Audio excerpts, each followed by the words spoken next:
ಬರ್ತಾ ಇದ್ದಾವೆ R B Thimmappa ಅವರ ವಿರುದ್ಧ, ಏನು ಹೇಳ್ತಿದ್ದೀವಿ? ಒಂದು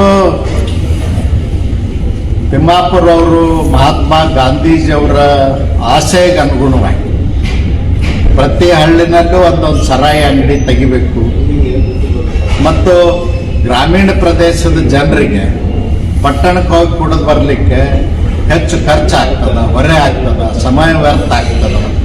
ಅದಕ್ಕಾಗಿ ಎದ್ದು ಕೂಡಲೇ ಅವ್ರ ಮನೆ ಮುಂದೆನೇ ಸರಾಯಿ ಸಿಗಬೇಕು. ಅದಕ್ಕೆ ವೈನ್ ಶಾಪ್ಗಳನ್ನ, ಬಾರ್ಗಳನ್ನ ಪ್ರತಿ ಊರಿನಲ್ಲೂ ಪ್ರಾರಂಭ ಮಾಡ್ತಾ ಇದ್ದಾರೆ.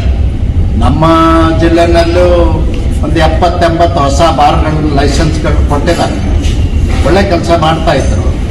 ಆದರೆ ಎಲ್ಲೋ ಒಂದು ಕಡೆ ಭ್ರಷ್ಟಾಚಾರದ ಆರೋಪದಲ್ಲಿ ಸಿಗಾಕೊಂಡಿಲ್ಲ, ಹಗರಣದಲ್ಲೇ ಸಿಗಾಕೊಂಡಿಲ್ಲ.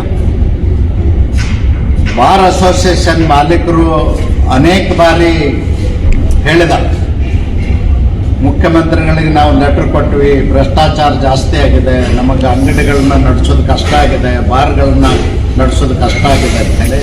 ಆದರೂ ಮುಖ್ಯಮಂತ್ರಿಗಳು ಯಾವುದೇ ಕ್ರಮ ತಗೊಂಡಿಲ್ಲ, ಕಿವಿ ಮೇಲೆ ಹಾಕ್ಕೊಂಡಿಲ್ಲ.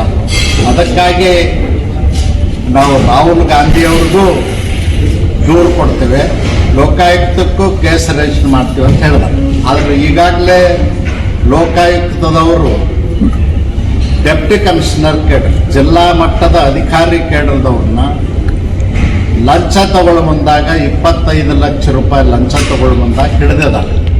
ಹಿಡಿದಂಥ ಸಂದರ್ಭದಲ್ಲಿ ಅವ್ರ ಸ್ಟೇಟ್ಮೆಂಟ್ ಏನಿದೆ, ಡೆಪ್ಟಿ ಕಮಿಷನರ್ ಎಕ್ಸೈಸು ನಾವು 2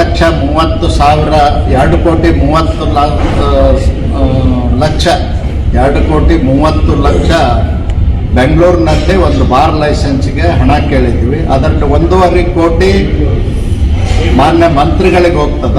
ಉಳಿದಂಥ ಹಣವನ್ನು ನಾವು 4 ಟೇಬಲ್ಗಳಿಗೆ ಹಂಚಿಕೊಳ್ತೀವಿ ಅಂತ ಹೇಳಿದ್ದಾರೆ. ಇದಕ್ಕಿಂತಲೂ ಸಾಕ್ಷಿ ಮತ್ತೊಂದು ಬೇಕಾಗಿದೆ.